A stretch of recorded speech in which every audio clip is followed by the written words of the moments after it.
Funding for the Iowa Girls High School State Softball Championships is provided by...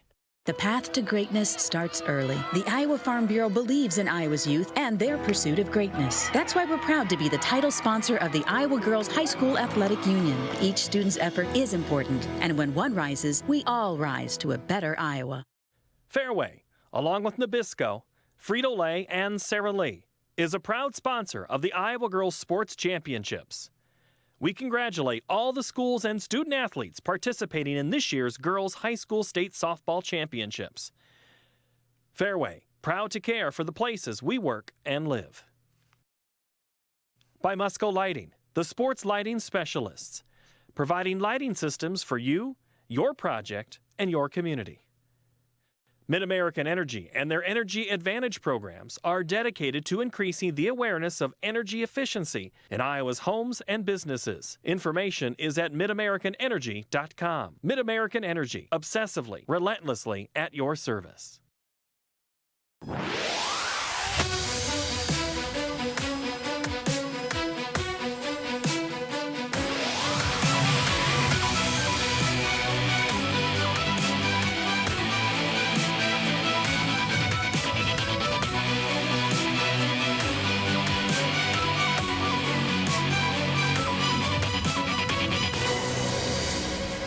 Good evening. By the slimmest of margins, we are almost ready for early morning softball, but it is Harlan Rogers. We are not starting with a tarp on the field. We are starting with the lights fully on for the Iowa Girls High School Athletic Union State Softball Championships, brought to you by Iowa Farm Bureau. It is the Class 3A championship game. Yes, we have one more. It's Davenport Assumption and the Albia Lady Dees here in Fort Dodge, and it is IPTV After Dark. Almost. We're telling ghost stories behind the home plate. Paul Yeager alongside with Laura Leonard. And Laura, Assumption has won 43 straight games. They have a story of redemption tonight. They want to win one more for their first school's state title. Yeah, they really do. They lost that first game of the regular season, have not lost since. They lost in this game a year ago. They were the runner-up. They want to bring home the title, and you can see that they've played a pretty tough competition throughout the regular season. They've got two really good pitchers that can dominate the circle. And they beat the Class 5A state champion 3 times, so that bodes well for their tough schedule. But Lady Dees of Albia, this is a squad that has no fear themselves. They are a young squad, number 7 in the state. They feel like they have a chip on their shoulder. Well, they do, and when you're considered the underdog, you play a little bit harder, you play a little bit grittier, and they are a team that knocked off Solon, who's a perennial contender here at the state tournament. They knocked them off in the regional final, so they're a team that's on fire right now, looking to take away that championship from Davenport Assumption. Let's go upstairs to the public address announcer. Ladies and gentlemen, good evening and almost morning. And welcome to Rogers Sports Complex in Fort Dodge and the 2017 Iowa Girls High School State Softball Tournament. Our final game this evening is the Class 3A Championship featuring the Lady Dees of Albia and the Knights of Assumption. Let's meet the non-starters for Albia. The visitors on the scoreboard: Olivia Tino, Sam Grinstead, Ellie Spurgeon, Taylor Colwell, McKenna Jones, Carly Ford, Abby Griffin, Danica Workman. Assistant coaches: Jim Cagle, Darren Hill, Janny Dorpinghouse. Now introducing the starting lineup for the Lady Dees of Albia. Leading off at second base, Hannah Isley. Batting second at catcher, Alex Beard.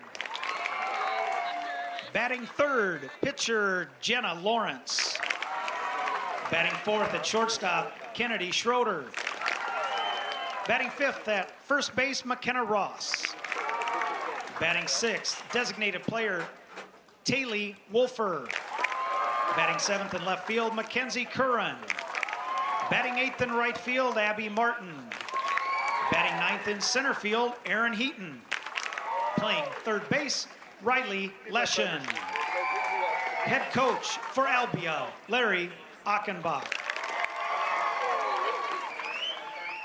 And now for Assumption. Introducing the non-starters, Aaron Ackerman, Hannah Johnson, Paige Madden, Katie Anderson, Lauren DeLuio, Allie Courtney, Olivia Allen, Anna Wohlers, Allie Timmons. Assistant coaches, Mike Ackerman, Caitlin Andreessen, Lexi Quant, Danielle Peterson. Now for the starting lineup for the Knights of Assumption, leading off in center field, Sophie Van Severen. Batting second at second base, Olivia Wardlow. Batting third at third base, Hannah Kelly. Batting fourth at catcher, Emma Valinas. Batting fifth, designated player, Carly Salmon. Batting sixth at first base, Hannah Wislander. Batting seventh in left field, Leah Nelson. Batting eighth at shortstop, Nicole Yoder. Batting ninth in right field, Emma Johnson. And pitching for Assumption, Nicole Timmons. Head coach for the Knights of Assumption, Ron Farrell. And introducing the Class 3A Championship umpires. At first base, Todd Donalds. At third base, Ed Oliver. And behind the plate, Joe Havenhill. Ladies and gentlemen, players and coaches, it's time for Class 3A State Championship Softball. And these two teams are ready to go. They have been sitting around watching the previous game, trying to stay focused. It's been a test of endurance these last three games, Laura, because you have rain delays that push you back, and then you have a game that goes 16 innings, and here you now are starting your march to a championship at 11:35, and this is the lineup. Assumption's running out onto the field right now. Leah Nelson in left, Sophie Van Severen in center, and Emma Johnson in right. It's Hannah Kelly at third, Nicole Yoder at short, Olivia Wardlow is at second, and the first baseman is Hannah Wislander. The battery is Emma Valinas behind the plate and Nicole Timmons on the mound. Nicole Timmons is a really good pitcher. She might be one of the best in the state, Laura, especially in this tournament. Yeah, she really is, and she's got a good rise and a good change, and their coaches feel that she probably has the best rise ball in the state. You can see that strikeout to walk ratio, 301 strikeouts, only 51 walks, great ERA. Walks to strikeout ratio of 51 to 301. That's incredible. And who's she going to face? Albia, the visiting team on the scoreboard tonight. It's Hannah Isley, Alex Beard, Jenna Lawrence, Kennedy Schroeder, McKenna Ross, Riley Leschen, Mackenzie Curran, Abigail Martin, and Erin Heaton rounds out your lineup. And we'll start with Hannah Isley, who has been outstanding for Albia in this tournament. 3 for 3 in the quarterfinal, 3 for 3 in the semifinal. She's had 3 home runs, and she'd like to start this game on a positive note. Start time, 11:35 on a Friday night.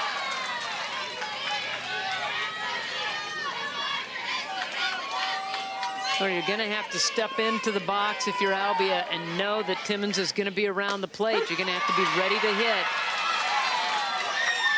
She's not too fancy. She just hits spots. She's got that great rise ball. We'll mix in that change to keep you off balance. Timmons' pitch as we get a great look from behind center. I'm going to have a harder time. I get it night here. I don't see the plate as well. From the center field, I see much better. And you can get a chance to see that movement of Valinas behind, and she swings and misses. And you can tell there's still a lot of energy in this place. Well, there has to be. I mean, you've got a state title on the line. Doesn't matter what time you play it. And you know what? We've said it before today. Softball is softball.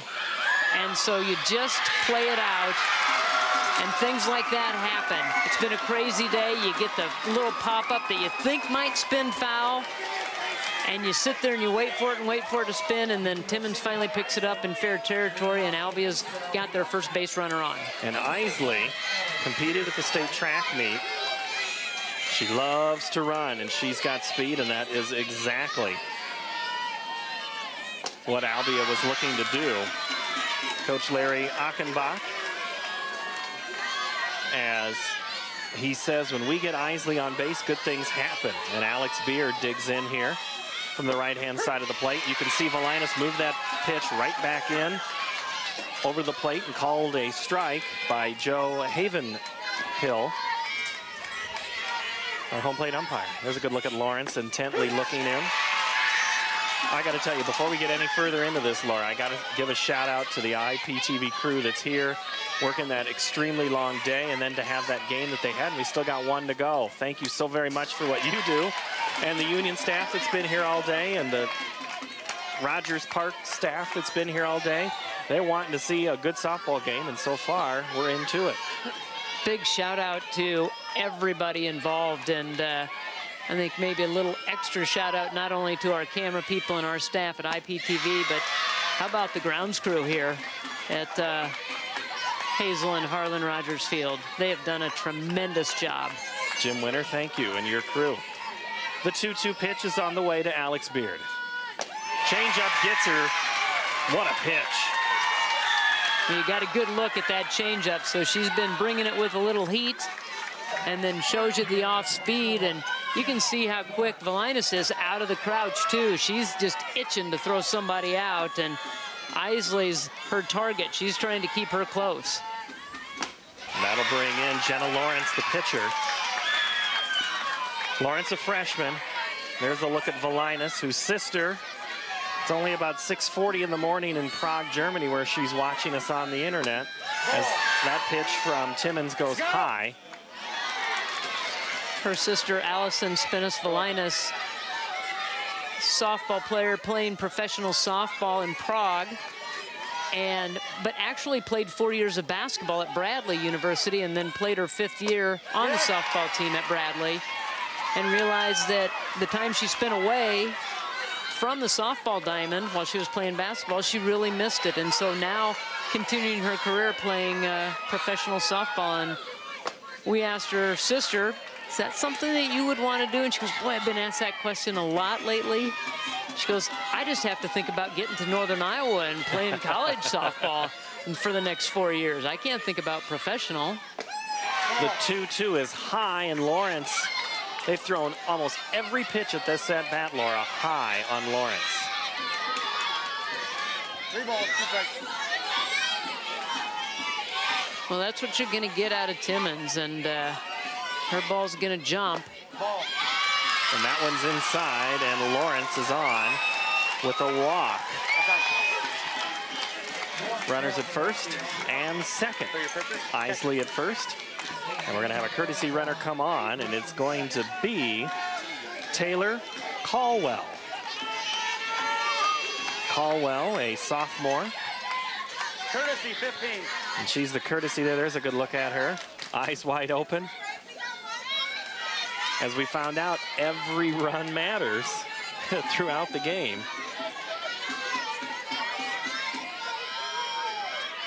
Kennedy Schroeder looks at a first pitch strike. Every run does matter, and we just saw a ball game that went a lot of extra innings, 16 in fact, where one team in the top of the inning, Eddyville Blakesburg, scored to go ahead after they've been deadlocked at 1-1 to go up 4-1. And in the bottom half of that inning, Iowa City Regina breaks loose and able to come back and win that ball game 5-4. Schroeder strikes out swinging, and there's 2 away now with runners at first and second, and it'll be up to McKenna Ross. You know, in that last ball game, when they pushed across that 4th run, when EBF pushed across that 4th run, you kind of thought, great, that's an insurance run for them. You got to feel pretty comfortable about that. You've got the comfortable lead going into the bottom of the inning. And then Regina comes up and starts knocking out base hits.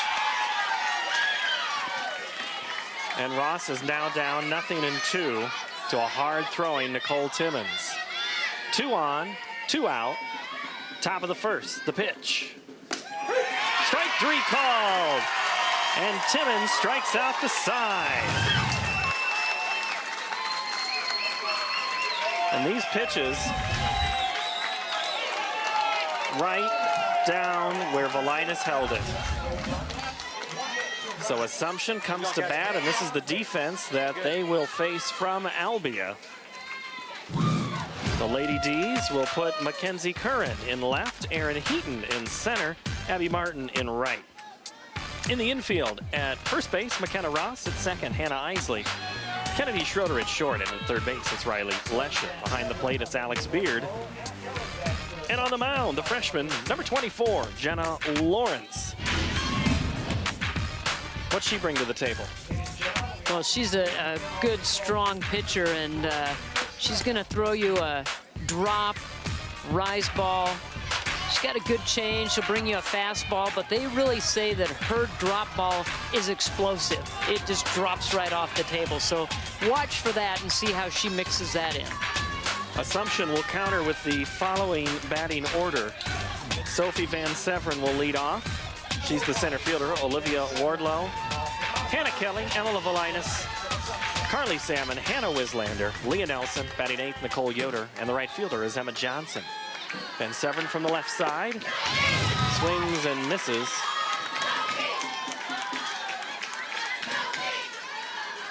.424 hitter on the season. 2 of 3 in the quarterfinal game against West Marshall. The offering there, you can see how it drops out. It's important in finding that grip, finding that location. Well, there's a lot of moisture in the air tonight as well. There's a little humidity, and so it might be tougher as the evening goes on, or into morning. Is it going to get a little bit slicker out there? Is it going to be tough to keep the hands dry? I don't know. Looks like they're doing a pretty good job of gripping the ball right now. The 1-2 to Van Severen is outside. Beard tried to frame that one back in, and she's told that it was out.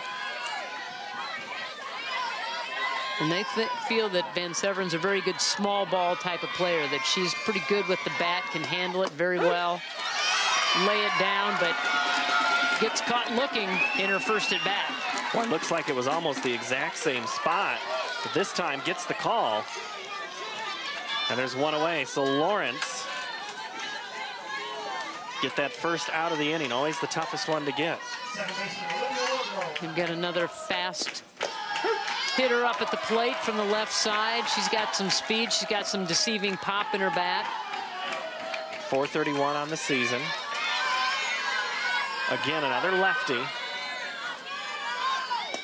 And another one of those 8th graders that we see on these rosters now. Coach Ron Farrell said he had 3 holes to fill in this team. Wasn't sure how it's going to work out. One of them filled by Wardlow. It's worked out all right for her and the team. Another pitch is in there for a strike. Another one new into the lineup, Carly Salmon. And Nicole Yoder, the sophomore. Ground ball towards the third baseman is thrown wide of first. Going to second is going to be Wardlow. Dead ball, dead ball. And they're going to say it's a dead ball because it went into the camera well. So Wardlow will be at second on that shot that just was too much for Leshen to handle, or that she fielded it fine. It was the throw. Well, you could see how quickly she's getting down the line. That ball just sails on Leshen, but she knew she had to hurry that throw because of the speed of Wardlow, and she's going to end up at second base, runner in scoring position, opportunity for Assumption to strike first. That is ruled an error on Leshen. Got to bring in Hannah Kelly. Oh, by the way, the other pitcher this team has, who's not too shabby either, and we might see Kelly before the night is done. In the circle. Popped up, out of play. And quickly, Lawrence ahead, 0-2. Well, the ERA of both of these pitchers for Davenport Assumption, Nicole Timmons, ERA 0.44, Hannah Kelly, 0.42. Hit to short, fielded, and thrown is the out. Schroeder to Ross. And moving to third is Wardlow on the play. Acts like a sacrifice. And Valinas will come in with 2 outs. Schroeder showing off her arm, bobbled that ball a little bit, but had enough behind that to get the out and make the strong throw across the diamond, but the runner moves up to third base. That one in the dirt, dug out. Nice look there. As you see at third, Wardlow. The game's first run stands there, and there's Beard trying to stop everything she can. Yeah, great job by Beard to get down and smother that one. That one misses outside and down.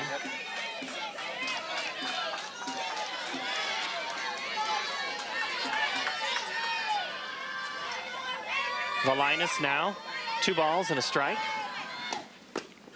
And that one misses. 3-0.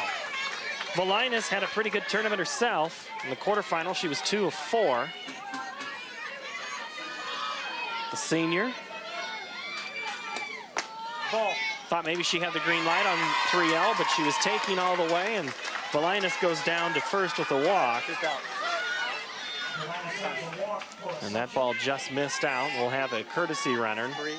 Coming in to run will be Aaron Ackerman.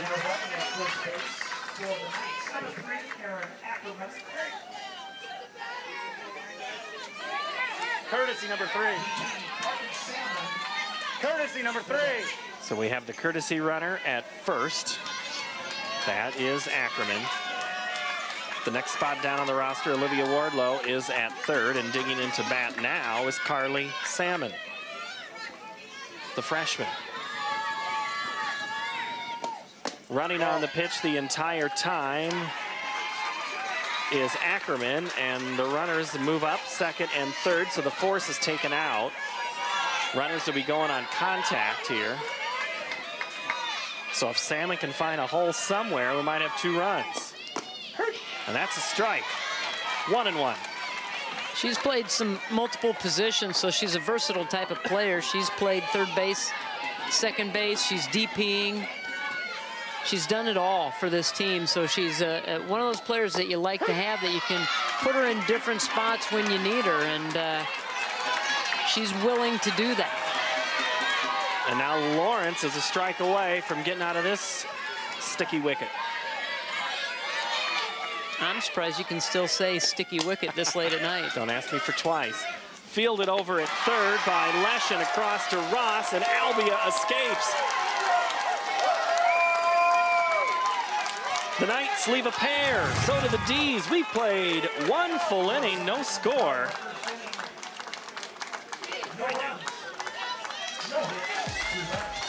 We had some good pitchers at this tournament last year, and some of them cracked the 100 milestone for wins, and we got to look at them earlier this week. First up, Amber Pfizer from Benton Community reached her 100th victory during the 2016 state softball tournament. The captain of the 2016 all-tournament team, Pfizer struck out a state record 19 batters and tossed the 53rd no-hitter in state tournament history during the 2016 championship game. She continues her career at the University of Minnesota. Haley Towers of Johnston pitched the Dragons into 4 Class 5A championship games, winning titles in 2014 and 2016. The 4-time All-State selection is currently continuing her career at Western Kentucky.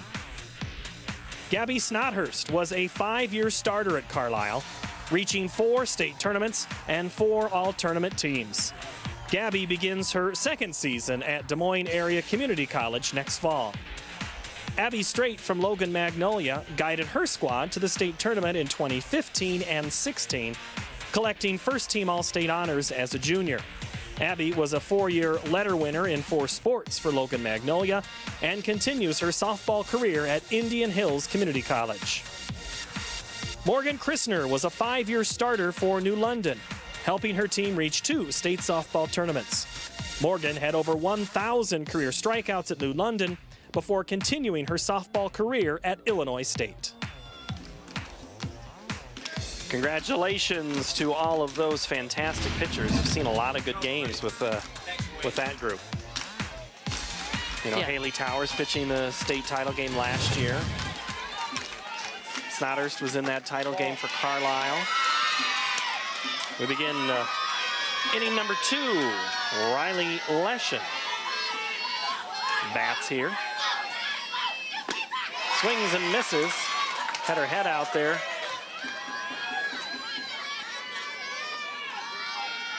Leschen playing third base, had a couple of plays at her in that landing. Swings and misses. You can see on that ball, just rose right out of the zone. That rise ball was working there. And when she has it working and spins just right, it is so tough to hit and it's so tough to lay off of, but then she comes back down in the zone. When you get that eye level worked up and then you go back down, you're going to get a lot of strikeouts. All 4 outs for Albia have been strikeouts. Nicole Timmons is 4 for 4 on striking out her opponents, and now Mackenzie Curran comes in.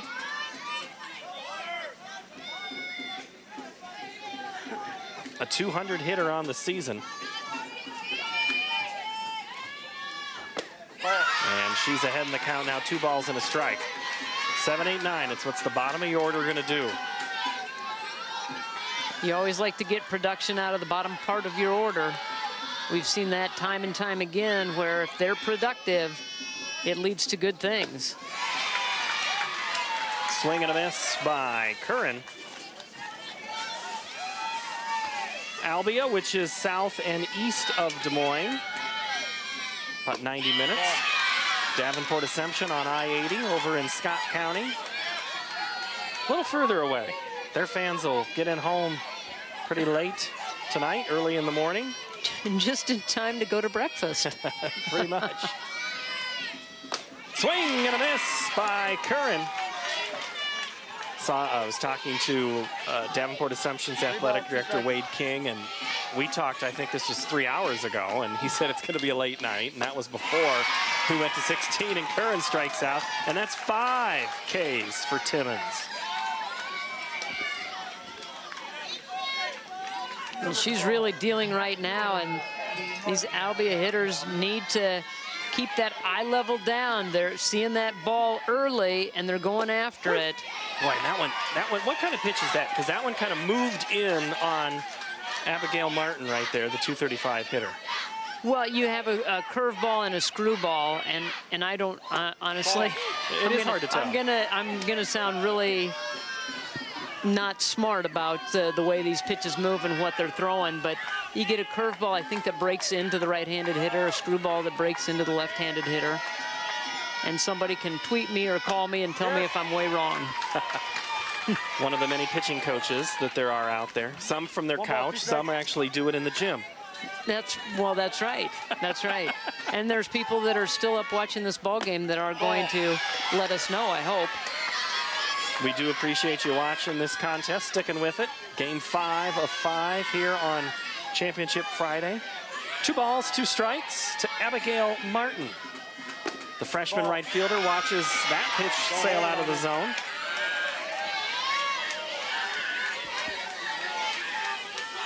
She's a good contact hitter, can get the bat on the ball and make things happen at that bottom part of the lineup.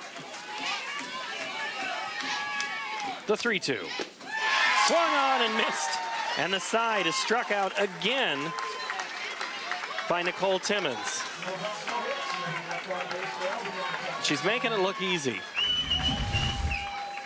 Well, she is, and she's working quickly, and that one is just right in the middle, right belt high. And I think she's got enough speed behind those that they're having a hard time to keeping up. All right, as we take a look at Davenport Assumption, Coach Ron Farrell there with the hat. What's it going to take for Assumption to win tonight? They need to string some hits together. They need to get things going. They feed off one another, and if they can put a couple of back-to-back hits together, they're going to get things rolling, and they need to have that error-free defense. They need to have clean game out in the field, but right now they haven't had any chances defensively to field anything. They're getting all the strikeouts from Timmons. and Albia, it's almost the same thing. They talk about the fundamentals and clean defense as well, Laura. Yeah, they just have to do the little things, and that's not just clean defense. They want to play error-free defense, but lay down the bunts. Make sure you're knowing your base running, what you're supposed to do, tagging up, taking that extra base, and then keep it low scoring, because you know that this Davenport Assumption team can score a lot of runs. If they can keep it low as far as the run total goes, they feel like they have a very good chance of winning this ball game. Hannah Wislander sees that pitch go high, and Beard, the glove, kind of went up there on the pitch from Lawrence. Lawrence says, I'm a freshman, but I don't feel like it. I feel like I'm experienced. Good stop there by Beard. You see her put her glove down to prevent that one from going back. Well, Lawrence, she averages about 9 strikeouts a game, and she certainly has some pace to her pitches as well, and we talked about it. She's got the same kind of arsenal, maybe a few more pitches than Timmons. She's got a rise, a change, the fastball.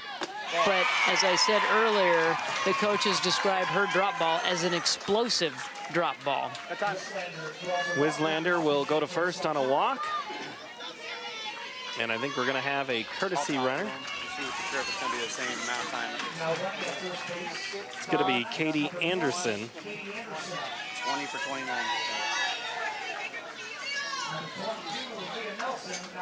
And it's a pinch run situation because Wislander is the first baseman. So there's a good look at Katie Anderson, the 8th grader.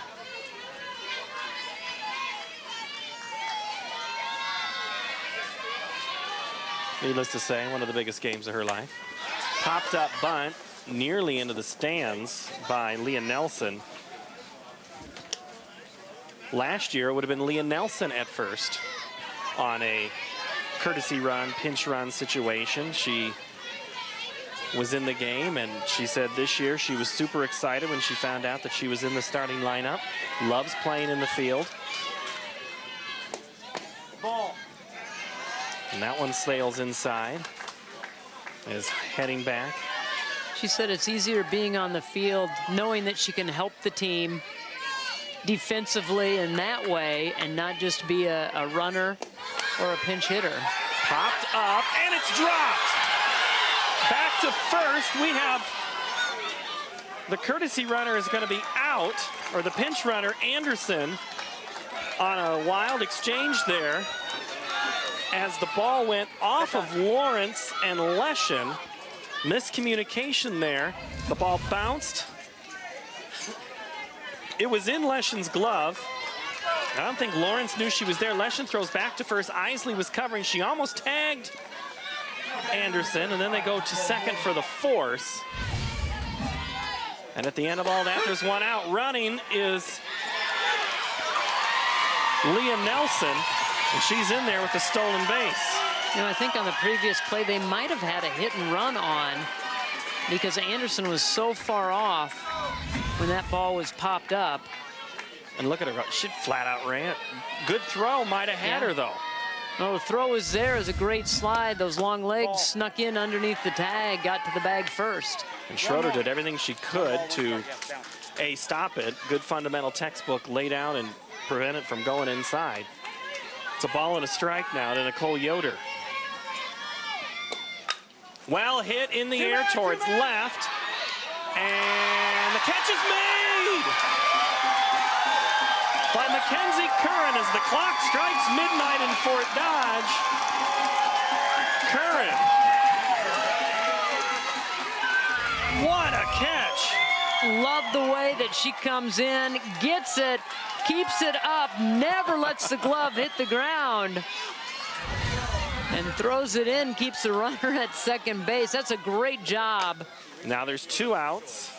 You know, sometimes you hit that ground and that jars the ball loose, but she was able to keep the glove up off the ground and keep it in her glove. Curran, she was smiling after she made that play. She knew she made a good play, but she also had to make sure she held on to it and got it back into the infield. The 0-1, and Nelson got a big lead off second, and Beard thought about throwing down for a minute.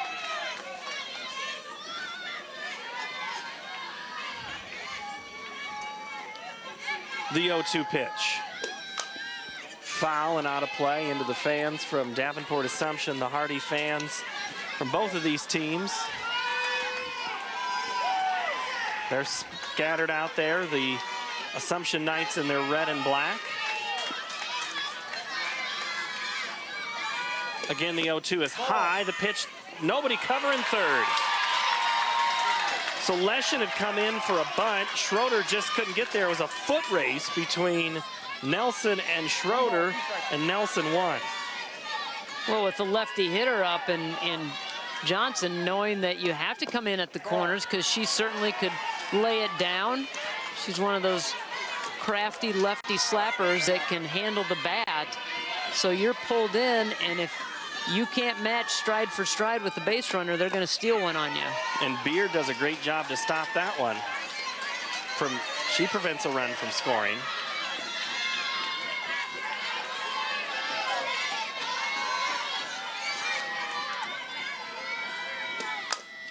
Comebacker, Lawrence. Over to Ross. Inning ended. Ground out. Johnson retired. The Knights leave one. They had one knocked out on the bases. We played 2 full innings, and there's still no score.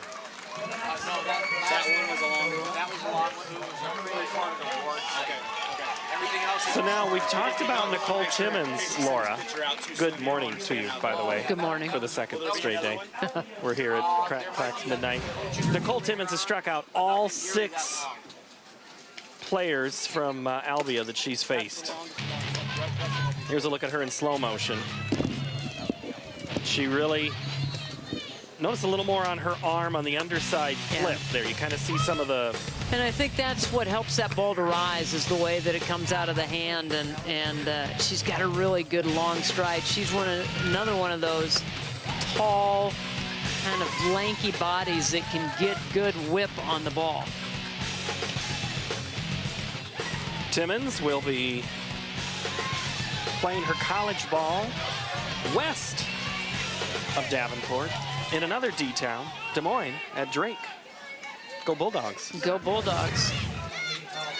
We talked about it earlier yesterday, I guess, about the recruiting class that Rich Calvert has pulled in for Drake University, Timmons being one of them, and he's very excited to have her, and thinks she has a very bright future.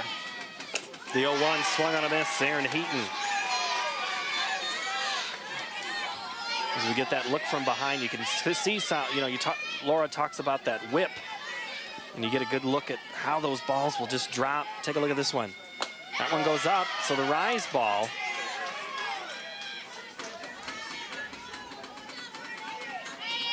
Let me look and see. I know Nicole's mom doesn't sit in the stands, and she sees her daughter strike out number 7. Talked to Nicole's mom yesterday, and I said, "You don't sit. I haven't seen you sit all week." And she says, "No, I can't. I have to sit under the stands or sit off to the side. I can watch the game. I just can't sit."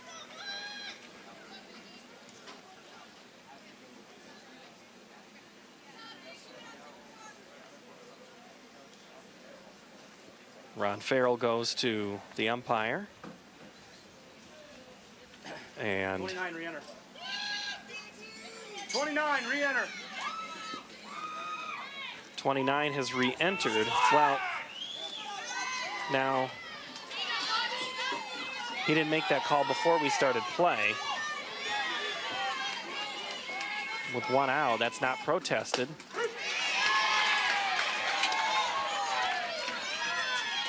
Isley will bat now. Hannah, in the first, she led off the game with a bloop single. It didn't make it didn't even make it to first base. Oh, great look there. Valinas, I don't even think moved her glove at all. These two work so well together, and they're going to be competing against each other next year as Timmons goes to Drake and Valinas goes to Northern Iowa. But it's been a very good battery for this Knights team. And you can see the arm that Volinas has through that from her knees. And another strikeout, and this one then is retired 2-3 by Volinas. She's an intense player.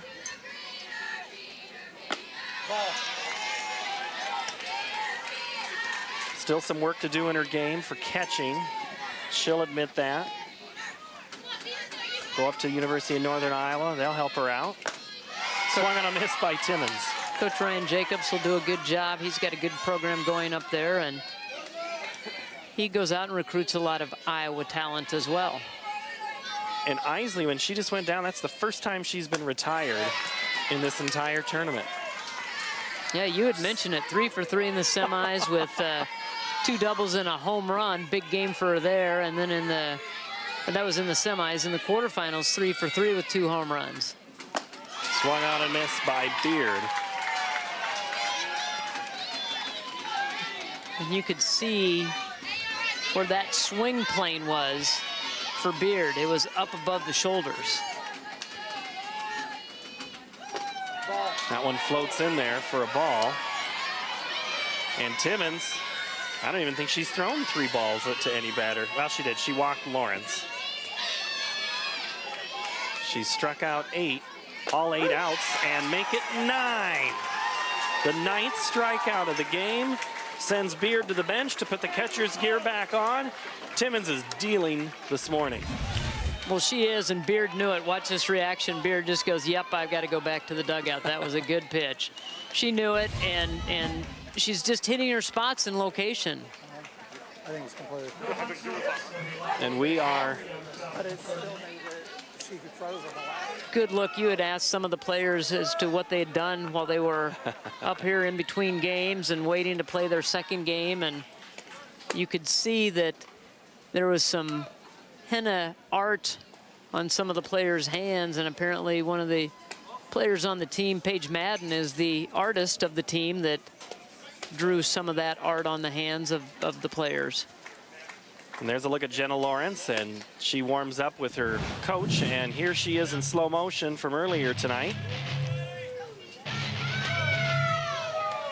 You can see that the difference between her arm angle and Timmons is a little bit different if you look at them side by side. There's a little more whip to Timmons, and it looks like Lawrence, she hangs onto the ball a little bit more and is more of a power pitcher, it seems like to me. And Lawrence also has a little different finish with her foot than some pitchers we've seen. We'll get a look at that as the game wears on. Top of the lineup for the Assumption Knights. Van Severen, Wardlow, and Kelly. And if anybody gets aboard, Volinas. Yes, this is live. This game started at 11:30 Friday night. This is no replay.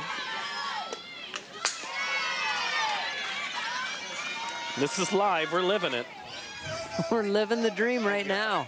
It's great softball. We love this tournament. I know we had a few snafus with the weather and all of that, but it's a really good crowd, and these players are fired up, ready to play this ball game. Good look there at that strike pitch to Van Severen. And we asked these teams and these coaches if there's any superstitions or anything that the players like to do, and we understand that Sophie Van Severen doesn't like to, or doesn't want to change her pants that have holes in them. The old pants, I don't know, these look pretty clean and pretty new. They said the new ones were still in the plastic, that she was wearing the ones that were still beat up and had the holes in them, but I don't know if they made her change them, but they look pretty clean and new to me. See how that pitch just floats up and comes back down? What are you trying to do when you're putting it up like that? Well, I think that one she hung on to it a little bit too long. She's trying to change speeds and just hung on to it a little bit longer. Popped up, right side, trouble, not quite. McKenna Ross gave it a good effort. That's always a tough one for a first baseman, as the runner's going down the line. You're trying to keep a eye on that pop-up, trying to avoid a collision and get yourself to the ball to get the glove underneath it. 3 balls, 2 strikes, Sophie Van Severen. Here in the top of the third, or bottom of the third. Comebacker off of Lawrence's leg, and Van Severen's gonna be on with an infield hit. And I mean it. It hit the left foot of Lawrence. Shot right back up the middle, just punches it, and it does go right off of Lawrence's foot or ankle, and she's a little frustrated knowing that she could have gloved that one, but it got to her in a hurry. And now they've got their leadoff runner on. Popped up bunt in front of Lawrence, bounces fair, and everybody's safe. Nobody's covering third. Back to second, Van Severen is safe, and so is Olivia Wardlow. That's the top of the order speed that this team has. Bunts popped up, good effort by Beard, but it stays in the field of play. I think that would have stayed fair anyway. I don't think it had enough spin on it to go foul. And even if Beard, it is going to be ruled a hit, even if Beard doesn't dive for it and let it bounce, there's no guarantee she throws out Wardlow at first. Right. That was about her only chance to make the out. Yeah, just to dive after it and try to glove it before it hit the ground. Hannah Kelly, the third place hitter for the Knights. In the semifinals, she was 2 of 4. Looking to punch through. Team leader in RBI, so an opportunity for her to knock one in here. Coach Ron Farrell not letting her swing away just yet, showing bunt. A little different approach in this game than the last. Everybody's going to try to put it in play. There's the runner at second. That's Van Severen. The bunt offers, and it is a strike. 2-1. Lawrence needs a little help here. Ground ball double play. A little harder to turn in softball than it is in baseball. A strikeout would be huge of Kelly. Kelly shows bunt, gets it down right there. Beautiful bunt, textbook, and she is safe at first. And the bases are loaded with nobody out here in the bottom of the third, and you can see some excitement from Hannah Kelly. Let's see that again. Boy, that was so close over at first. Great bunt, lays it down, deadens it right in front of the plate. Look at this stretch by Isley over there at first base. And Isley is a great athlete, able to make that play.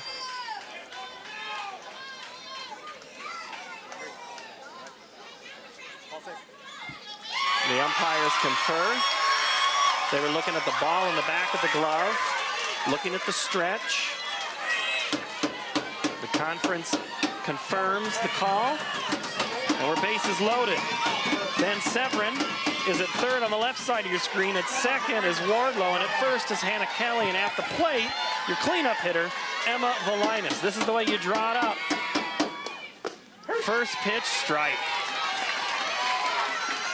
This is where Lawrence needs to dig down and try to tie Volinas up, not give her anything that she can extend with to drive it into the outfield. The 0-1.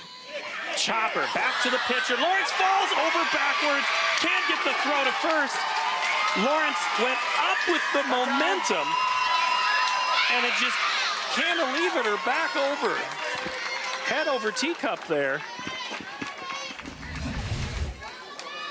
Does a great job of getting up and fielding that, but could not get her feet set to throw home to get the runner, and then tries to get the runner over at first.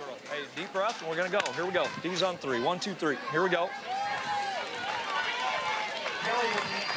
All infield hits. Nothing's gone past the pitcher.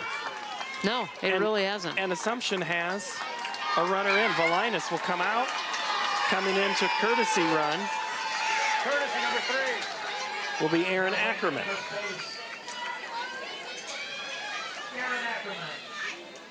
So Ackerman goes to first. 1 in. Still nobody out. Salmon with a chance to blow the game wide open. Maybe the first hit into the grass. The offering is inside for Lawrence. So she had one go off her left leg, went high and kept it in the infield.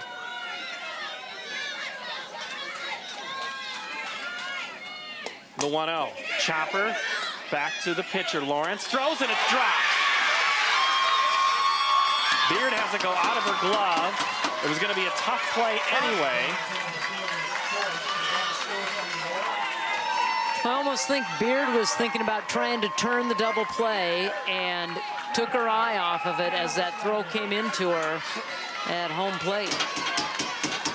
And another run scores on the comebacker. Again, the ball has not left the infield. Hannah Wislander. So Lawrence has to come back in and try and pitch here. 2 errors now for the Lady Dees. The 1-0. Misses. Wislander walked back in the second.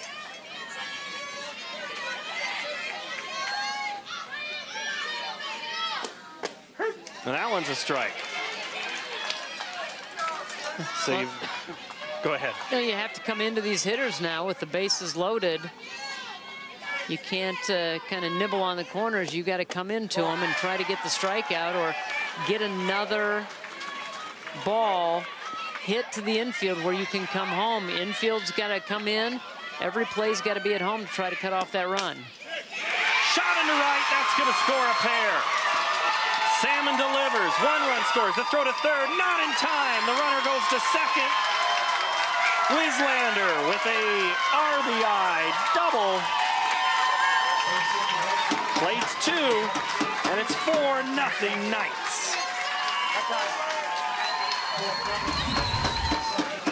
Just went where the pitch was. It was on the outside corner, took it in between first and second baseman. Able to knock a couple of runs in. So that'll be single and advance on the throw. Doesn't matter for Wislander. Salmon goes to third. Valinus' courtesy runner, Ackerman, scores, as did Kelly. Wohlers will now run. Oh, Wohlers is going to pinch hit, sorry. Okay, got it. All right. For Leah Nelson. 36 for 22 hitting. Nelson, who went 4 for 4 in the semifinal, hit into a fielder's choice, but now getting different bats in, trying something else. Well, you wonder if they have a set play or something that they might use here with Wohlers coming in as that pinch hitter, left-handed hitter. Yep. That she might be able to lay one down. That first pitch, they were anticipating that. She sent that to the outside part of the plate. Good look at Wohlers on the season, 378 hitter, 34 RBIs. Plenty of experience for Wohlers, an 8th grader. She'll be asked to do a lot of the catching next season. Swings and misses there. This is Ron Farrell building for the future right here. You know, giving her an opportunity as a young player in a situation where she can knock in a couple of runs in the state tournament title game. You like to give kids that experience. You've built up a little bit of a lead, so you can afford to get some players in as you build for next season.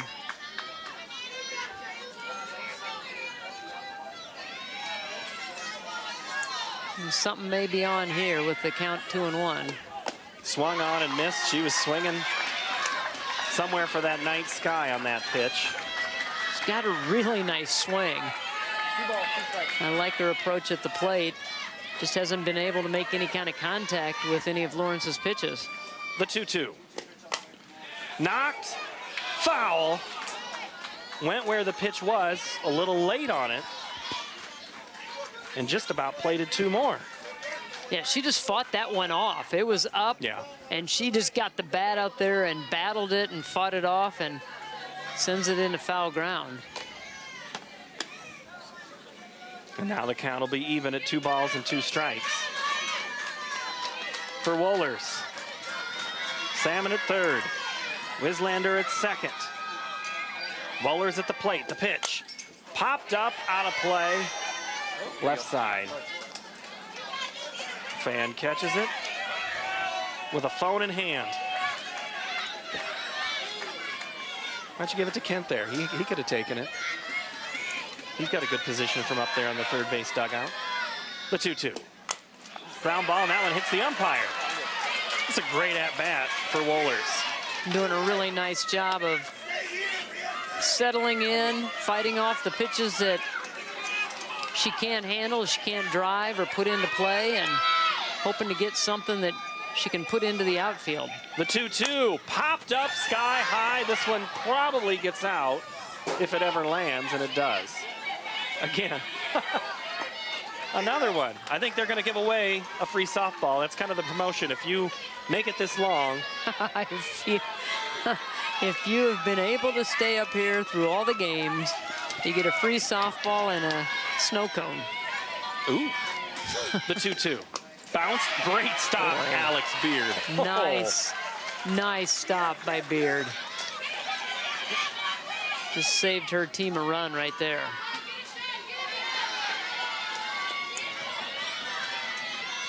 Boy, look at Wohlers. She is on that plate. Rips it right, scores a run. Throw comes into the cutoff. It's only one run scores. That's Carly Salmon. And that's the 5th run. As Wislander goes to 3rd. And that's a great at-bat. That was a 10-pitch at-bat. And on number 10, on the 10th day, she got a base hit. Able to turn on the inside pitch, and they were able to get that ball to the right side, get the 1 run in, but they hit the cutoff. They got the ball in a hurry, keep the runners at the corners. So Wohlers hit for Leah Nelson, and now Nelson will re-enter for herself and run the bases at first. I might be paying attention to this game somewhat. Moderately? Okay. So now Nicole Yoder comes in. And running down is Nelson to second. She's in there uncontested. Yoder, we'll get a look at her hands here in a moment. You can see she's the one with some of that art on her right hand. Wears no batting gloves. So it is visible. When you're up here since Sunday, the days and nights get long. You got to find some things to do. Some of these players went shopping. Some of them, they said, well, we just had a lot of fun. And we said, well, what kind of fun? And there's a look at some of the artwork on Yoder's hand. The 3-0 is in there for a strike from Lawrence. 5 spot put up by the Knights here in the 3rd. They've broken this game open. Got it started with a whole lot of hits on the infield. And then the ones that have gone to the outfield have driven in the runs. And now the bases are loaded again, and there's still nobody out. And there's going to be a mound conference as Larry Achenbach makes his way to the circle. We have some choices, girls. We can play back like this and go, and it's going to be over early, or we fight like we normally do. Put the ball in there and let us play defense. Let's go. Come on. D's on 3. 1, 2, 3. Let's go. And those don't appear to be the emotions that Coach said he was going to have maybe about this game. He thought he'd have some goosebumps. He might cry. Kind of farther from those two comments. Well, I think he probably had those emotions at the beginning of the game, and now that they've built themselves or dug themselves into a little bit of a hole, those emotions change pretty quickly. And a wild pitch by Lawrence sails over the head of Beard. She had no chance on that, and scoring is Wislander, and that is run number 6. And I think that's just the frustration with Lawrence trying to throw strikes. And Wislander is able to get in easily to score another run. Bunt put down, goes foul. Boy, Emma Johnson just about had herself an infield hit. We laid it down, but a good read by Leshen to let that ball go foul because she was going on the hit. It was a true suicide. As Nelson was taken off from third base. Love a good suicide squeeze. And that pitch is high. Lawrence thinking that Assumption might put that play on again. Ron Farrell goes through the signs down at third. Johnson acknowledges, steps in from the left side. The 2-1 pitch from Lawrence. Swung on and missed, and the count moves even. Still nobody out here. 6 runs in here in the third. This is the 9th batter of the inning.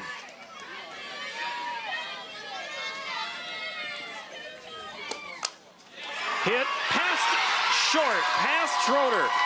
Coming in to score is Nelson. Yoder is out at the plate. Never got to the plate. Yoder is thrown out. Beard makes a great play at the dish. Here comes the field by Heaton. Yeah. Great job. They hit the cutoff. And they made the big play to get that first out. And I know that Coach Achenbach said he always loves to see his team hit the cutoff. Makes him smile when they do the fundamentally right things. And they did that time. Got the ball in from the outfield, hit the cutoff, and they were able to cut down the runner at the plate. Ground ball again. This time it's Schroeder. Throws over to first. The out is made, and the runner will hold. Emma Johnson stays at third, who made it all the way to third here in a short amount of time. So Van Severen is retired.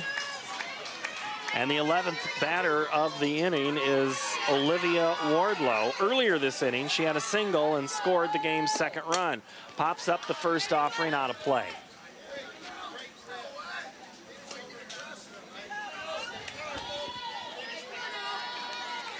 Lawrence needs a little help here. 2 outs. 7 Knights have scored. The pitch. High.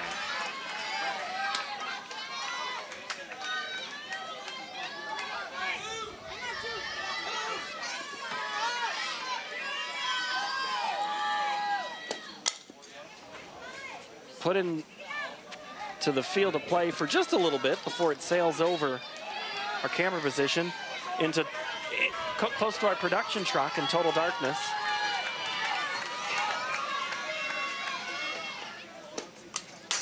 And that one's almost back into our camera behind home. Marlon, wake up. Marlon, wake up. Hello. They're going after everybody. Ed, you're next above first base.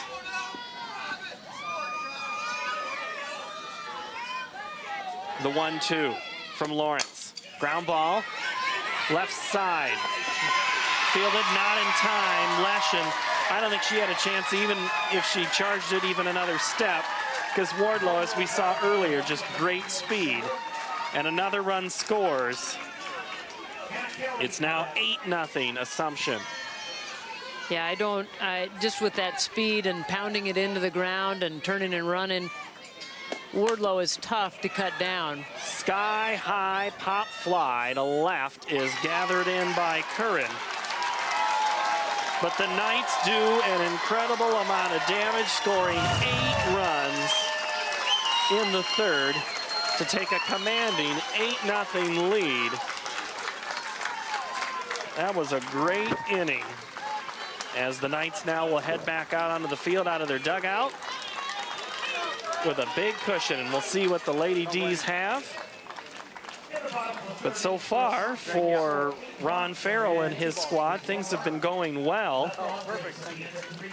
And he's also the head coach at St. Ambrose, and he's now the coach at Assumption. And Coach, thank you for joining us. You had 4 runs scored before the ball even left the infield. I guess that's okay. Well, it's always okay to score 4 runs. My speed puts pressure on a lot of people, and they made a few mistakes there on defense, but I contribute that to us putting a lot of pressure on them to force those mistakes. Earlier this week, you told me that if the team is dangerous when they're loose. Are they loose after that big delay? Well, they were very loose at the start of the day, but it was a long delay, but they seemed to be up. They were doing some good singing before the game, and they look pretty loose right now. Now, you played a team from Illinois, but have you played a game past midnight? No, we have not played a game past midnight, but this just adds to the story, I tell you. It just adds to the night. All right, Coach, thank you so very much. Appreciate it. Ron Farrell. They were the Mississippi Athletic Conference champions. They went 18-0 in the league, 41-1 overall. They're coming into the tournament. They've won 43 straight. Their only loss to Moline, which is just across the river in the Quad Cities. Moline, a good team from Illinois. They were at the end of their season. First game of the year for Assumption. They got that loss out of the way and haven't looked back since. Well, they're undefeated in that Mississippi Valley Conference, and you talked about it's primarily a 5A conference, and so that tells you that they're playing tough competition, but they're beating all of those bigger schools. Jenna Lawrence try to mount a comeback here. First, or the pitch from Timmons sails high. Lawrence, another one of those young players that I'm sure we'll see again. The 1-2 misses. Timmons is the oldest of 6 children, and all the siblings are here. They were awake at one time. The youngest one goes into kindergarten in the fall, so they'll have one in kindergarten and one in college. That's a pretty good range. And they're seeing their big sister perform well tonight under the lights. And you guessed it, that's a strikeout. Number 10, all 10 outs have been recorded via the strikeout. Off-speed pitch that time, and I'm gonna look at that location. Takes a little bit off of that rise ball. And another strikeout for Timmons.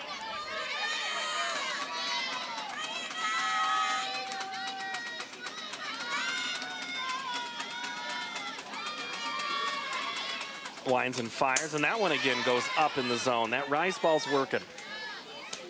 Well, she had to sit a while after that long inning as her teammates were scoring all those runs for her, and you wondered if it might have an effect on how she performed when she came back out into the circle, but didn't look like it had any effect on her at all. She's doing what she did before they had that outburst of 8 runs. Somewhere around 10:30 when I walked by the bullpen, Timmons and Valinas were just waiting to start throwing, and another strikeout for Timmons. That's number 11 as Schroeder goes down swinging, and Ross will come in. Valinas and Timmons were just kind of waiting. They watched that game down in the bullpen. When I walked by them again a half hour later, still waiting. Well, they were playing games out there. They were trying to pass the time. They went and stretched. They thought the game might be over at one point. They started warming up a little bit, had to go back, and they were playing some fun games out there to just keep themselves loose and not consider how late it's going to be when they start a ball game. Ross swings and misses. I saw about 4 or 5 boxes of popcorn heading down to the team by one of the parents. As they're on the third base side here. And Ross is down a ball and 2 strikes here in the 4th.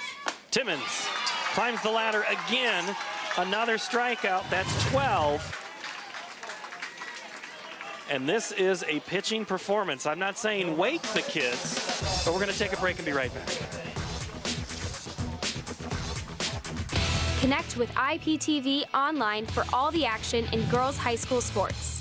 We bring you live coverage of championships online across the nation at IPTV.org, live streaming on Facebook, and on air in all 99 counties.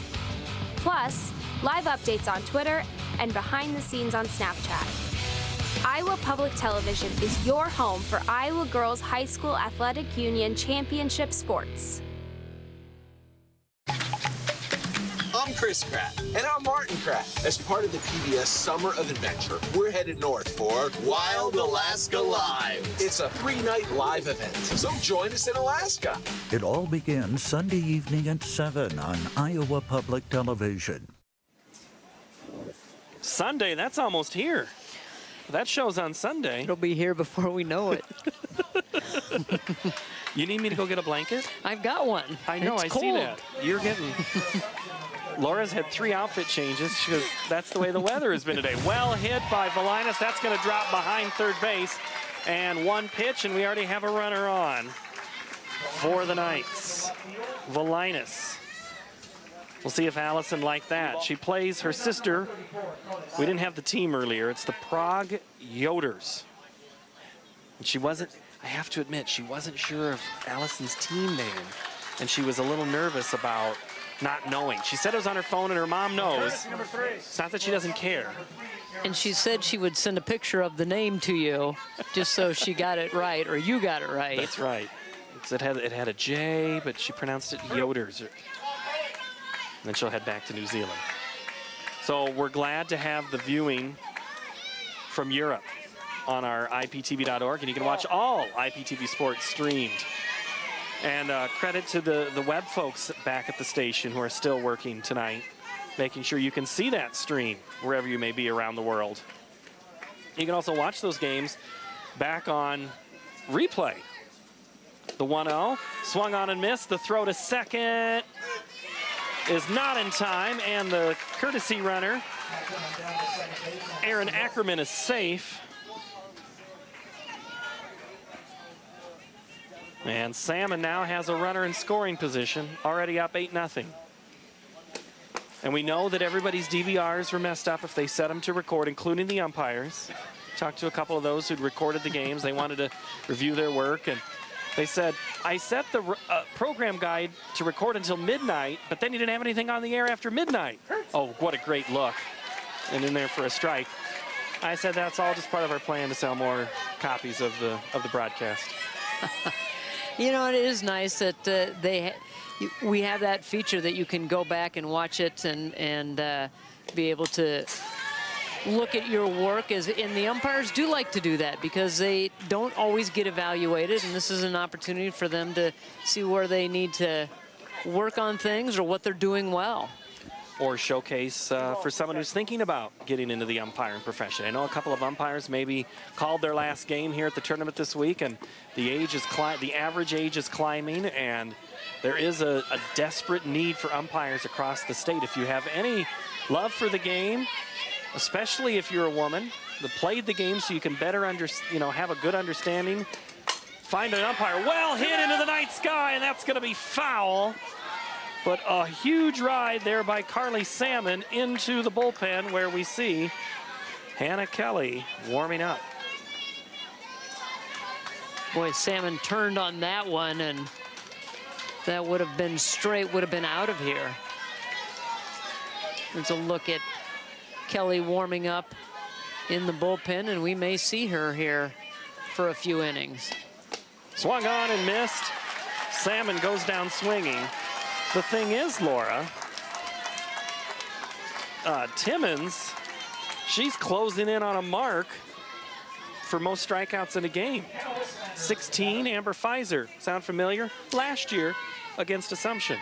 Amber Pfizer with 19 in that ball game a year ago against this very Davenport Assumption team.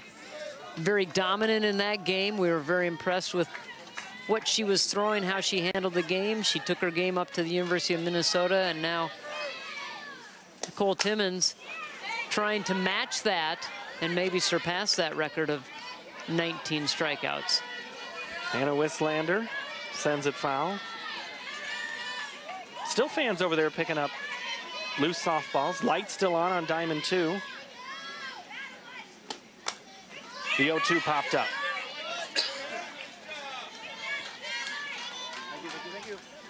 Her last at-bat was a single, scored a couple of runs. Back, all part of the 8-run third.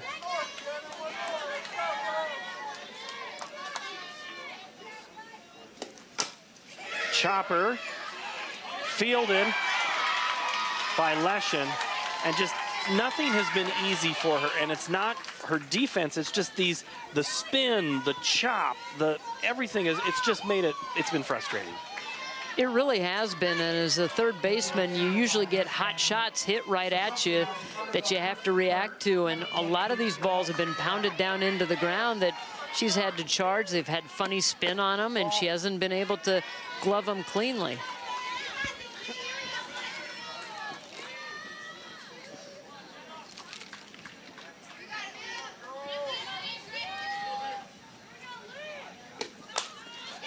Hit in the air, just beyond first, but foul. I believe the coin flip for this game was somewhere around 8:30 tonight. And that's about an hour before the game was supposed to start, where they thought it would be about a 9:30 start. And that's where we were headed prior to the the doubleheader that happened in the 2A championship. So you think about that. It's been, and they were probably to the park by 6 tonight, 5 o'clock, 6 o'clock, and already had a practice today, I'm sure, both of these teams. And now we're approaching 1:45 in the morning. And we're still competing. Popped up. It's going to be in foul territory. The catcher, Beard, calls for it, and that spin again. Beard recovers in time to retire Nelson. Yoder will step in now.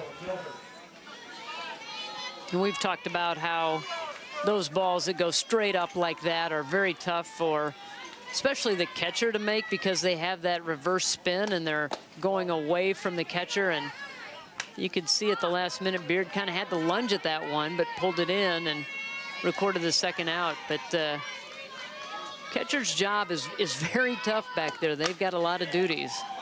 Oh, nice grab there by the first baseman, McKenna Ross. Steps on the bag, retires the Knights, who leave 2 runners on base.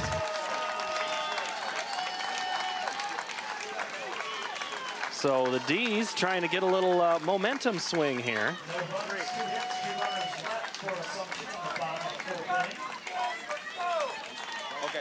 Well, they certainly need to get some base runners, try some things. They haven't been able to solve Timmons at all yet, as she has been recording a ton of strikeouts here in this ball game. So you have to figure out a way to make some contact, get some runners on base. All 12 outs coming via the strikeout for Nicole Timmons, and that's a pretty hard thing to do for any team, let alone it's the first time you've seen her. You can watch a player on tape, but it's just not quite the same, is it, Coach? No, it's not, and she's got it all going tonight. Her changeup's good and everything, and it's, you know, we haven't seen anything quite like this, and she's been really tough. You were concerned yesterday, or whatever day it was we talked last Thursday, that she was going to have this difficulty. How do you prep for something like this? You know, I don't know how you prep, because we haven't seen really anything like that. The biggest thing is we got to try to stay off the high pitches, and you know, when she can mix everything in, that makes that extra tough, and then you got to fight with 2 strikes. So I'm not sure how you prepare for that, because we haven't seen anything like this. All right, Coach, thank you so very much. Hey, thanks a lot, guys. All right, that's Coach Larry Achenbach, and he's trying to get the Lady Dees back into this game. Down 8-0 here as we go to the top of the 5th. And, you know, the North English native has seen a better day, but he knows this game is not over yet. You just got to peck away, but Timmons has made it very difficult. And that first pitch sails out of the zone. Achenbach went to William Penn. He was the elementary principal, and now he moves to the high school where he'll be the vice principal and the athletic director. So his job's changing. He had been coaching softball, gave it up for a little bit, came back to it. And he knew 15 minutes into that first practice that he'd made the right decision. He says these girls were very talented. Well, I'm sure that they have achieved things together and worked together to get good team chemistry, because otherwise you wouldn't be in this position fighting for a title. And that pitch sails out of the zone, so Leshin is aboard here in the top of the 5th. 31. So we're going to have 331. Taylor Wolfer is going to re-enter and run. Got it. Yep. She is the second baseman. Yep. And now she is, or no, she's not the second. She's the DP. She's the DP, sorry. So she re-enters. She started in the lineup, and then they put Leshin into that lineup before the game started into her spot. So now Wolfer gets back into that lineup and in the re-entry. Curran swings and misses on her first offering from Nicole Timmons. In control, 8-0. And now they're not laying off those pitches like Coach had talked about. 2 pitches way out of the zone and swinging at them.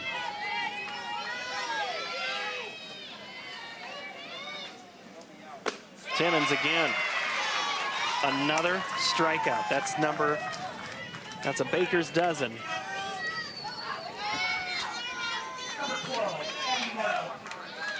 Coach talked about that they've got to have some fun. They've got to be confident. Got to be hardworking.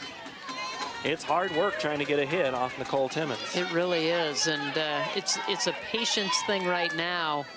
And I know it's easy to say, stay off of those pitches, but you've got to look for it, something that's down in the zone. And if you can just move your eye level down a little bit and look for a different target, then you might be able to lay off of those.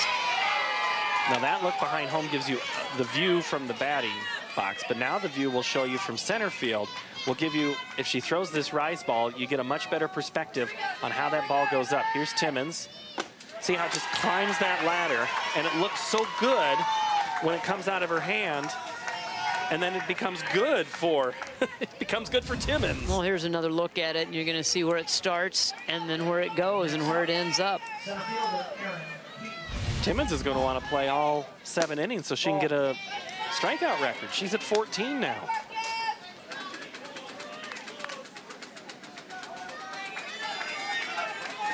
Well, we just saw earlier that Hannah Kelly had come back in from the bullpen, so she's ready to go at any time if they feel the need to change pitchers.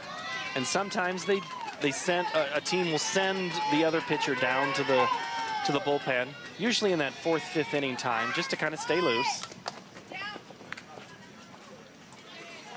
But Kelly is in the lineup on the defensive side. She's playing third base. She's got that white glove down there at third and 1 ball, 2 strikes. Wearing the mask. She just keeps that mask and goes pitch. She's ready to go. Take the ball when needed. The 1-2 is fouled back into the screen. We'll do it again. 0-1-2 for Albia. 8-10-0 for the Knights of Davenport Assumption. Well, one big inning has really doomed Albia. Gave up all those base hits, and it put them into a big hole they haven't been able to climb out of because Timmons has been so dominant. Well, if you want to see highlights of this game, let's just rewind the DVR back to the 3rd inning. But we also have a professional DVR operator. James, if you would, please, let's see your hard work of that inning. It started with Emma Valinas. Then it came back on balls that really never left the infield. And then once they started getting into the grass, that's when the runs started to score. The Knights just kept coming. They would end up scoring 8 runs in that 3rd inning, a couple of wild pitches as well. And scoring yet again for Assumption there right at the end is Emma Johnson. And Van Severen, Wardlow, Kelly, Valinas, Salmon, Wislander, Nelson. The first 7 batters of the inning all scored. And then Johnson, number 8, is the number 9 hitter, scored the 8th run, and that's where we stand, 8-0. And you look at that, the first 4 hitters back to back to back to back, singles that never left the infield. No. So now Assumption, if they can get 2 runs, this game would end, quote unquote, early. And I mean early morning. No, you're not supposed to laugh. Don't encourage. It's a token laugh, Andrew. 1-1 to Johnson. In the quarterfinals, she was 2 of 3. She's 0 for 2 in this ball game as that one sails out of the zone. Lawrence had her stuff working early. The Knights left a couple on there in the first. And Lawrence had a pretty good second, but it was that 3rd that kind of got out of control. For Johnson now, batting here in the 5th. First-year starter, as you had mentioned, for Assumption, and really like her in this number 9 spot, as she is a versatile hitter from that left side. Slap to right and off the face, Kennedy Schroeder. I'm sorry, I saw that one coming. It just took a bad hop, and I think she's all right, but boy, it took a bad hop. I think she got the hand up to knock it away, but it was going right for her head. Both Schroeder and Isley don't wear face masks on this Albia infield. And that ball looked like a good bounce, but then all of a sudden it takes that last hop. And the top of the lineup comes up for the Knights. And that was ruled a hit. Boy, that was a tough hop. It was getting to her in a hurry, and you could just see that it was going to take that hop. I'm glad she's all right. Yes. Earlier in the week, you had to worry about the heat for these players. You know, a lot of that's kind of that game management of, you know, say the game we had before on the 1-1 pitch, it's outside. Say you had that game before when it was 95, 96 degrees outside, and you got a team that waits for 3 hours that's not playing. That really kind of drains a team. Yeah, they would have had to have gone somewhere to find some shade and had somebody be in contact with them. Isley Fields, who was way in on the infield and gets the out.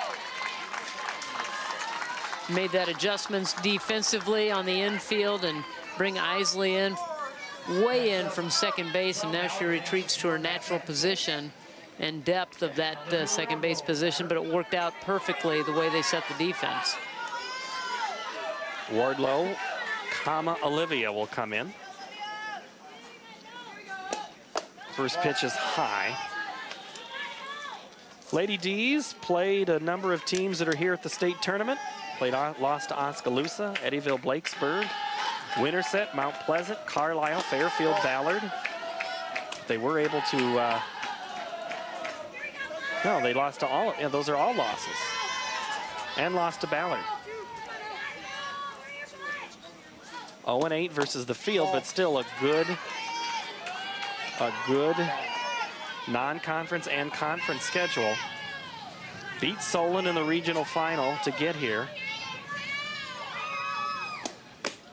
Ranked 7th in Class 3A. Playing with a chip on their shoulder. Didn't expect to be here. They were very excited to be here. Now trying to extend the game as the pitch is fouled off by Wardlow. Only 2 seniors on this team, and they're going to try hard to get back into this one for them to see if they can win a title for those seniors that have spent a lot of time on the diamond, a lot of hard work, and dedicated to this program. Chopper foul.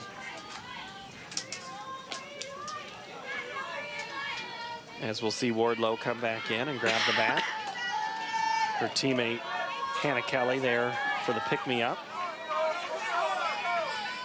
The old adage, trying to trade places, that's what Wardlow's trying to do with Johnson at second.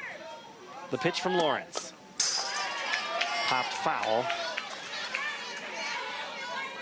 And a nice at-bat here for Wardlow, who reached on an error in the first, single and scored a run in the third, and had another hit in the third. She had 2 hits in the same inning. And that one's foul down the camera well. Wake up the camera, folks.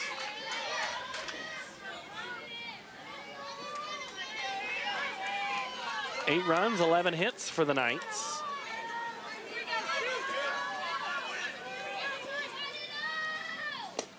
Wardlow swings and misses. Chase the rise ball there.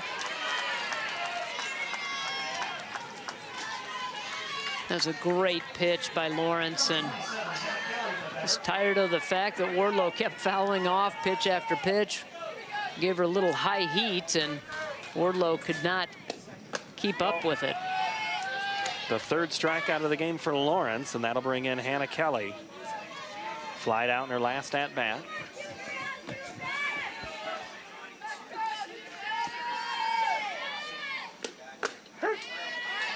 And that one's in there for a strike.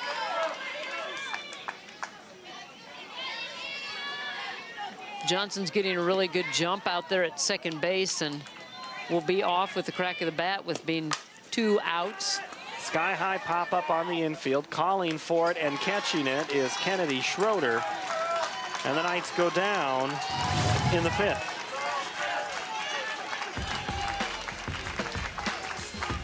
Stay with us. Growing up wild is hard when you've lost your mom, but some orphans get a second chance at a wild life. Danny must build confidence. Neil needs a friend to help him grow. And a little sloth named Newbie battles pneumonia. See it Sunday afternoon at 1 on Iowa Public Television. See more of your favorite IPTV programs on YouTube. Follow Iowa Ingredient on Facebook. Connect with all our social networks by visiting iptv.org/social.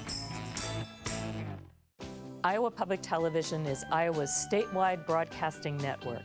IPTV provides quality, non-commercial programming and educational services that make a difference in the lives of Iowans.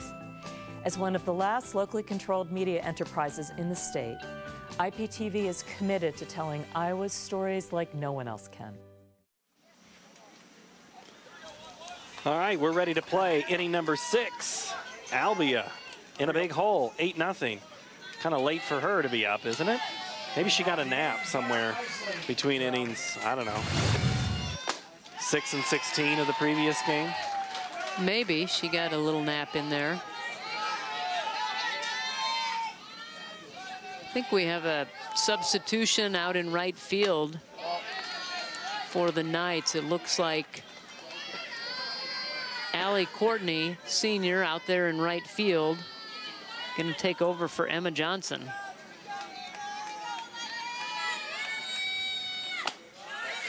Isley, I'll tell you what, she was one of my favorite athletes to talk to this week. Just a real outgoing personality. Just really excited. She said in that state final game she was just shaking with so much excitement the whole game. I said, were you nervous? Yeah, I was shaking the whole time. Well, she's a pretty decorated a player. She's all-conference, third-team All-State a year ago. Also a pretty good basketball player. Set a school record for most points in a basketball game with 40. So a dual sport athlete, multi-sport athlete. Pretty good at both of the ones that she plays. And she puts this one into play and off of Wislander at first, and Albia has a runner on base here in the 6th.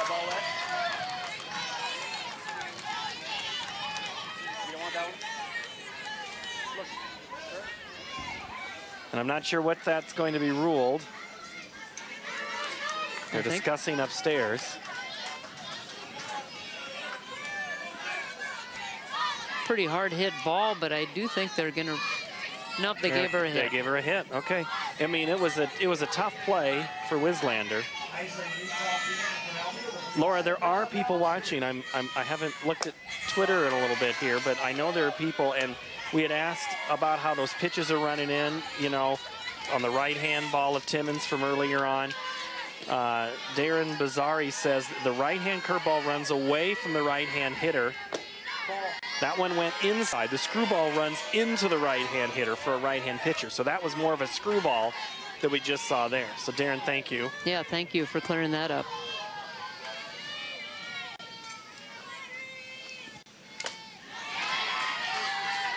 I'm glad we got people watching that can give us a little knowledge and educate us.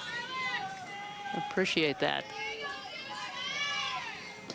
The modern age of technology. It Ask and it, you receive. Alex Beard looks one out of the zone, and she moves up in the count, 3-1.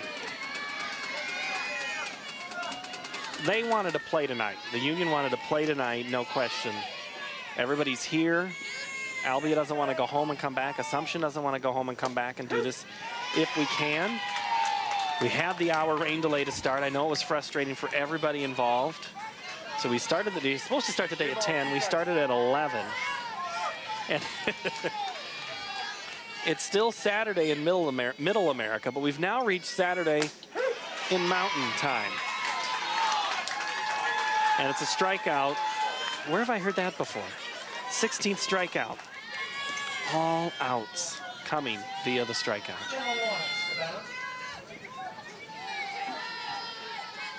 I think Lawrence would like to change that. She'd like to get a base hit.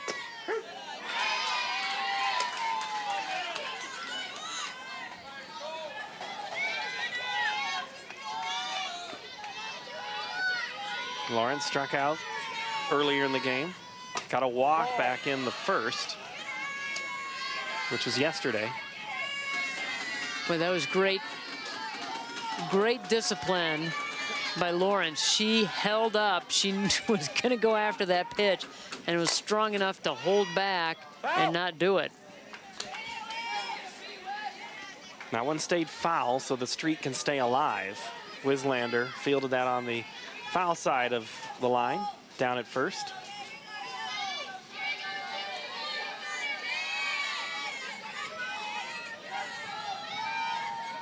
The 1-2 from Timmons to Lawrence. Misses.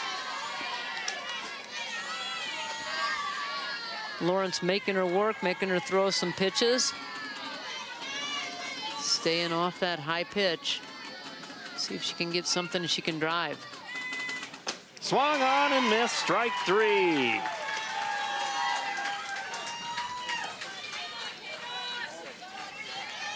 This looks very familiar, like we've seen this happen before. Strikeout 17, Laura. It's what she's done all game long.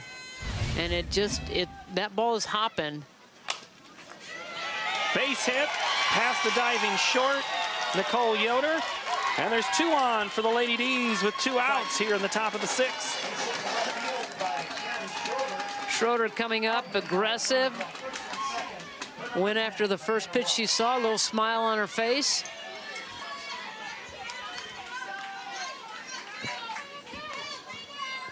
Actually, I think that was Isley with a smile on her face. Yeah. There's Schroeder. Who took one off the face earlier. And that ball misses in the good stop there by Valinas on the pitch to Ross. The Lady Dees haven't had 2 runners on since the first when they got Isley and Lawrence on. Ross trying to get her team on the board here in the state championship game, Class 3A. Popped up and foul.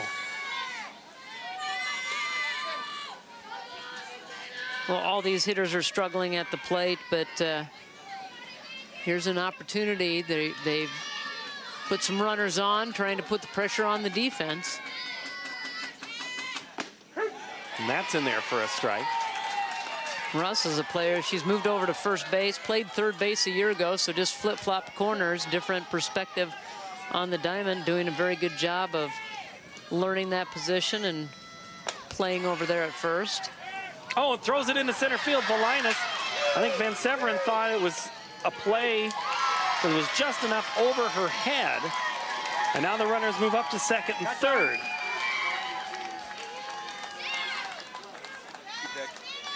And now we're going to go back to that switching of the softballs a little more.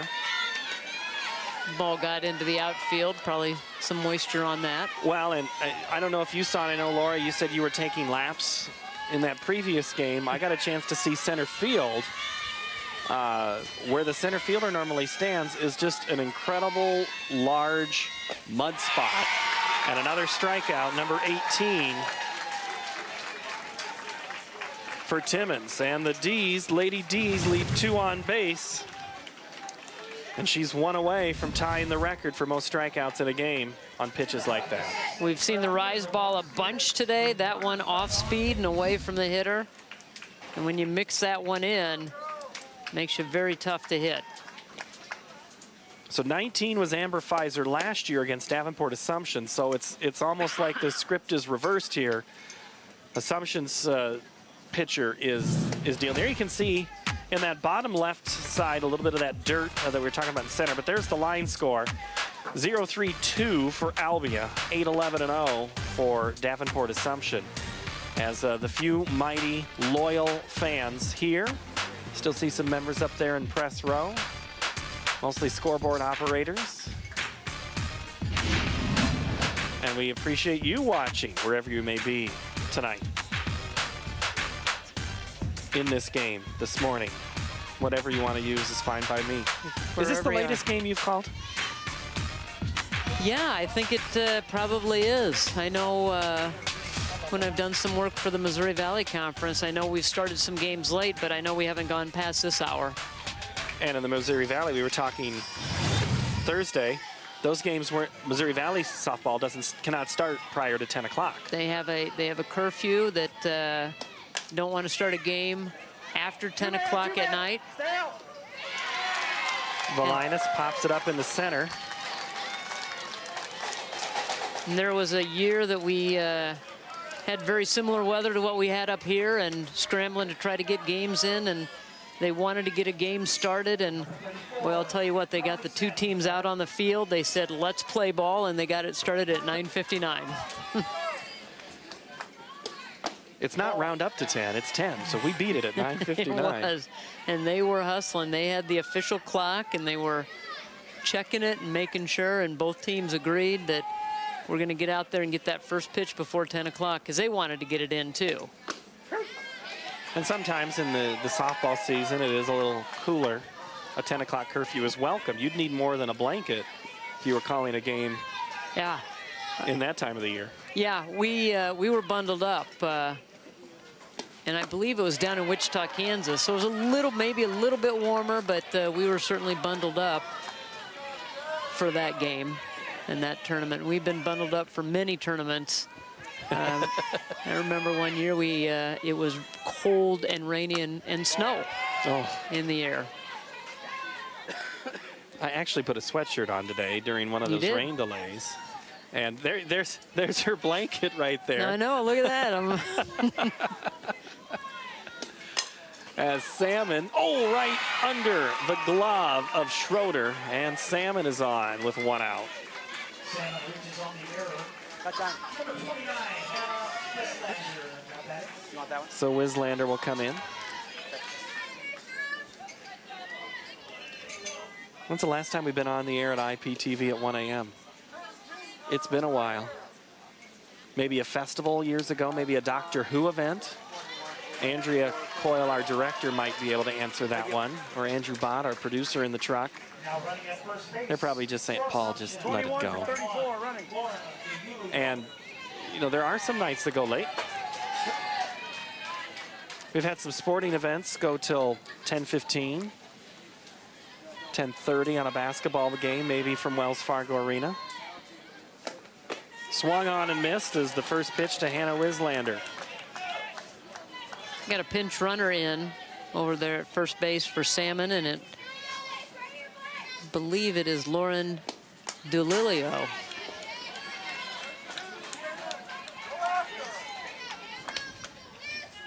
Here's a good look at Lauren. Getting her a little action here in the state tournament title game.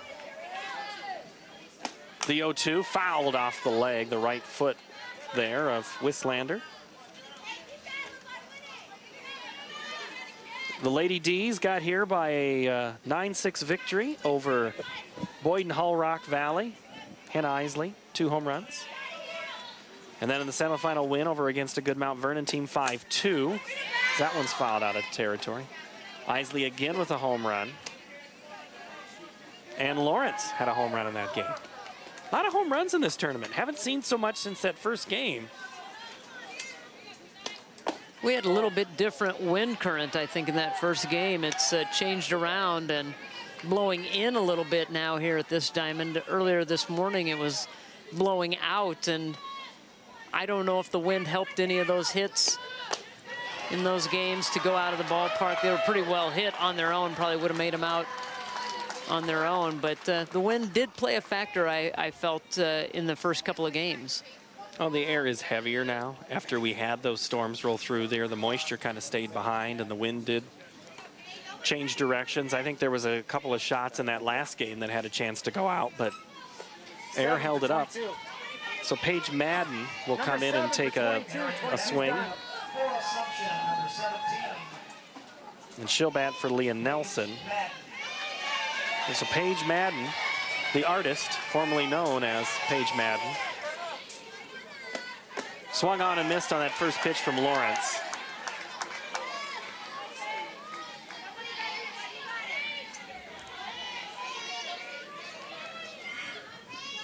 The 0-1 with 2 outs. Runner at first.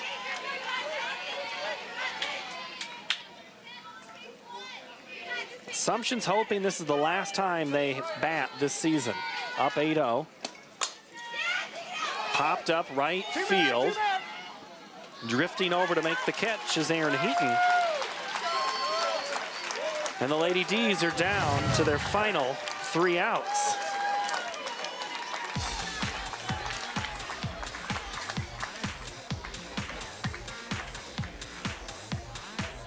We'll be right back.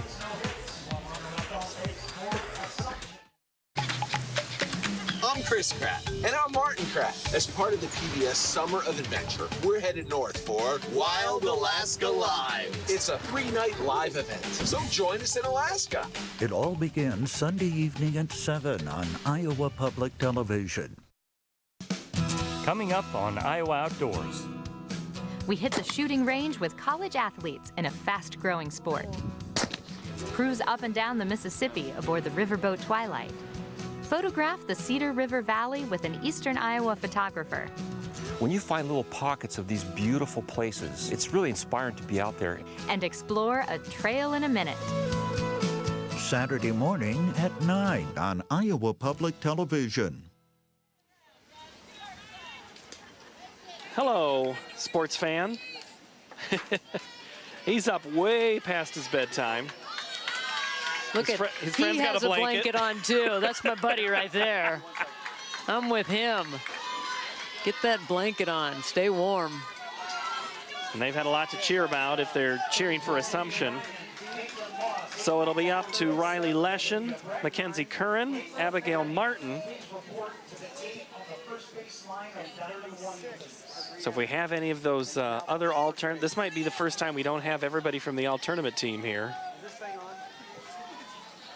Got all sorts of lineup changes there as Joy Haven Hill is trying to sort out the home plate umpire.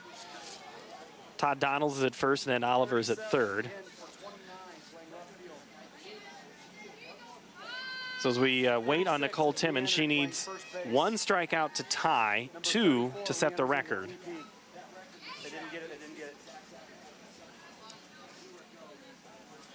And we have the Lady Dees coming in now. 8 to tie and force Assumption to bat.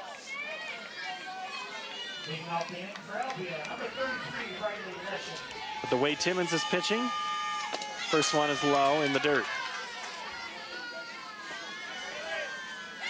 Timmons is not done with her college career. She'll play on. Great college career, pitched in that state title game last year against Benton. And she's 3 outs away from a state title of her own here. The 1-0 popped up into the screen behind home. Leshen struck out in the 2nd, walked in the 5th. Albia hoping for some late inning magic here as Timmons battles back to get ahead 1-2. Swung on and missed. Strikeout number 19 and ties a state record for most strikeouts in a state tournament game.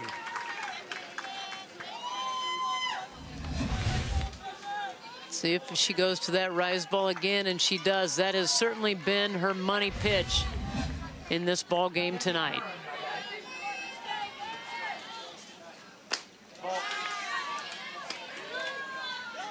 Yeah, and Pfizer's was an all-class record. I knew it was the 3A record. It's also the all-class record.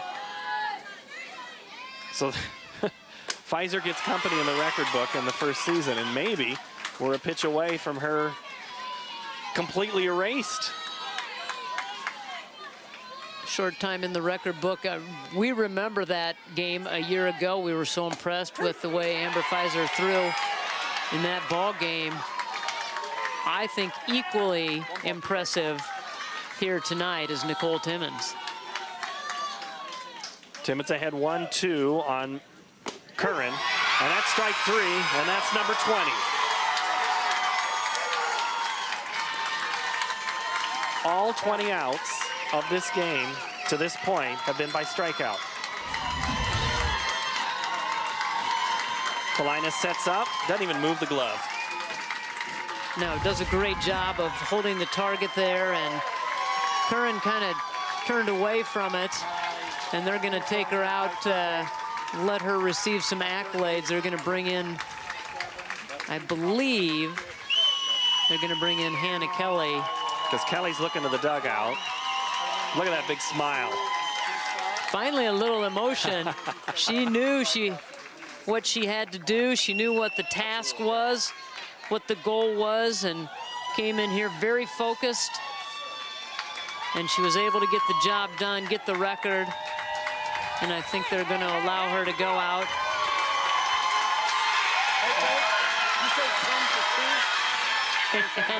And Valinas just kind of hollered at her and waved after her as she ran to the dugout and said, "See you later." Gets the hugs there in the dugout.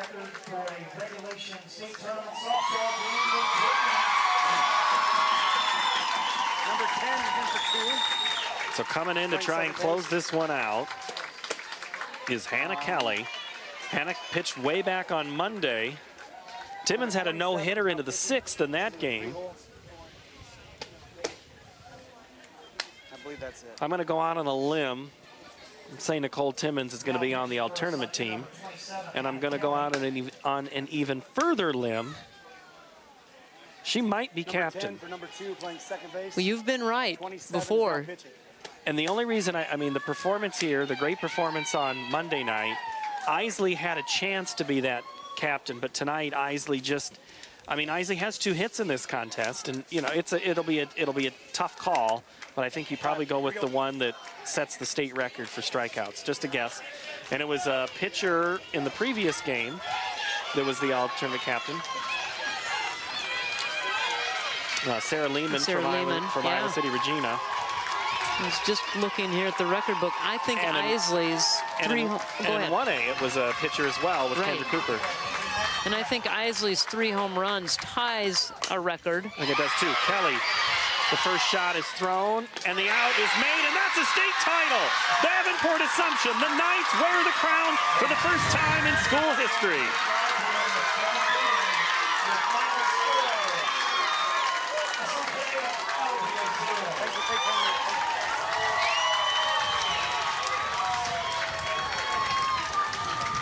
On a game that stretched over 2 days, that started on July the 21st, ends at 1:19 a.m. Saturday morning, July the 22nd. The emotions come out now, and they know they fell short a year ago. They were hungry. They wanted to come back and win the title. They lost only 1 game all season. It was the first game of the year to a team from Illinois, Moline. And then from that, they ran the table, and they are a very good, solid team here in the state of Iowa. I think one of the best that we've ever seen. Well, there was talk all across the tournament this week that Assumption could beat anybody here. And if we were to play an all tournament, I mean, we still got lights. We could bring some teams back. We keep playing. We won't be here. I didn't have anything to give you, did I? But Assumption beat the Class 5A state champion 3 times, 44 straight.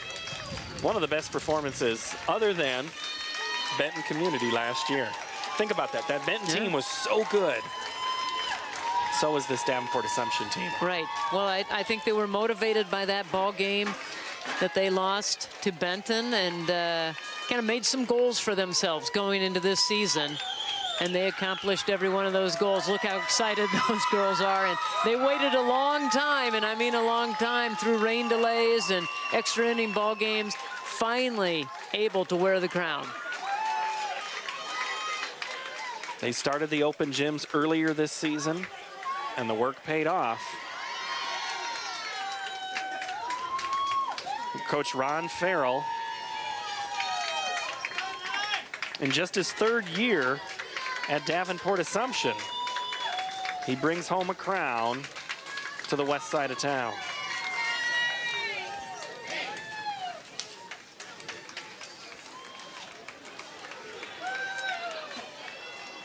Ladies and gentlemen, please direct your attention to the infield for the award ceremony. Presenting the Class 3A All-Tournament Team medals is Gene Berger. The 2017 Class 3A All-Tournament Team. From Assumption, Emma Valinas.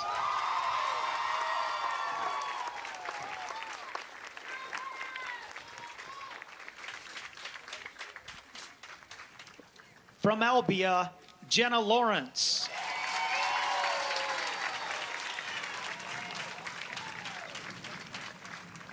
From Mount Vernon, Libby Ryan.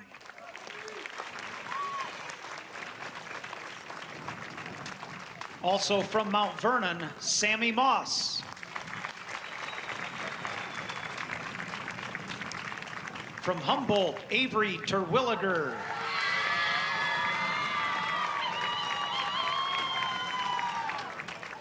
From Center Point, Urbana, Olivia Breck.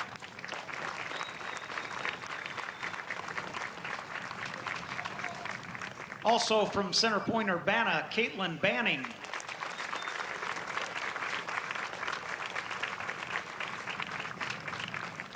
From Davenport Assumption, Leah Nelson.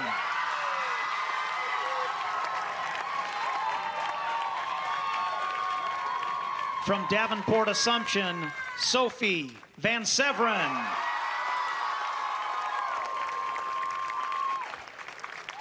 From Albia, Hannah Isley.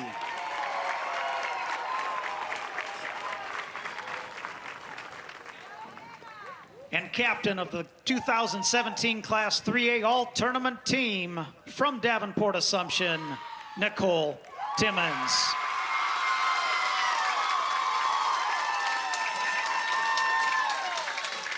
All you got to do is strike out 20, throw 6 no-hit innings in your first game, and you'll be the all-captain, or the all-tournament team captain. Nicole Timmons is your all-tournament team captain. Emma Valinas is on there as well. Jenna Lawrence from Albion, Libby Ryan, Sammy Moss from Mount Vernon, Avery Terwilliger from Humboldt, Olivia Brecht and Caitlin Banning for the Storm and Pointers of Center Point Urbana, Leah Nelson for Assumption, and Sophie Van Severen, and Hannah Isley from Albia joins Timmons. And we'll see Isley again. We'll see Nelson again. There's a lot of those players we'll see again. A lot of underclassmen on that team, and I'm sure we'll see them back up here in Fort Dodge next year. In addition to receiving plaques, every participating player will receive a commemorative softball provided by Iowa Farm Bureau, title sponsor of the Girls Athletic Union. Presenting awards are members of the IGHSAU Board of Directors, Roger Francis, George Tracy, and Gene Berger. Congratulations to the runner-up in Class 3A, head coach Larry Achenbach, and the Albia Lady Dees on an outstanding 2017 season. Still very excited. They should be very excited. Yeah. They were very excited to be in the title. And your 2017 Class 3A state softball champions, head coach Ron Farrell and the Knights from Davenport Assumption. They're excited too. You got to hand that trophy and get out of the way, because that was something that Assumption wanted, set their sights on it, and now they have the trophy. Well, Laura, this has been one of those challenging days for the mentality of a player to get ready through delays and to work through adversity. and players in all classes just persevered all day to perform through the heat and through the weather.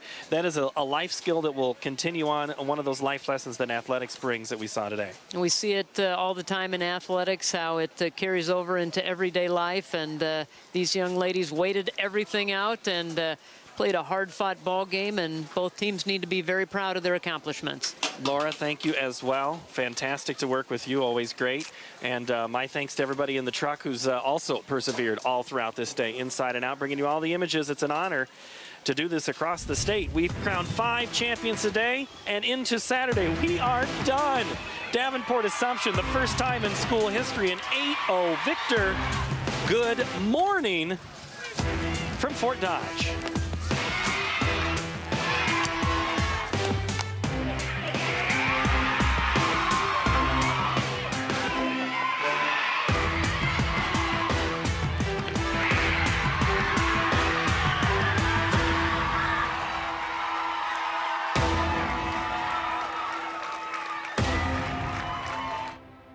Funding for the Iowa Girls High School State Softball Championships is provided by... The path to greatness starts early. The Iowa Farm Bureau believes in Iowa's youth and their pursuit of greatness. That's why we're proud to be the title sponsor of the Iowa Girls High School Athletic Union. Each student's effort is important, and when one rises, we all rise to a better Iowa.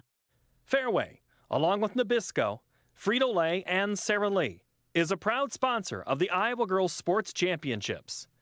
We congratulate all the schools and student athletes participating in this year's Girls High School State Softball Championships. Fairway, proud to care for the places we work and live. By Musco Lighting, the sports lighting specialists, providing lighting systems for you, your project, and your community. Mid-American Energy and their Energy Advantage programs are dedicated to increasing the awareness of energy efficiency in Iowa's homes and businesses. Information is at midamericanenergy.com.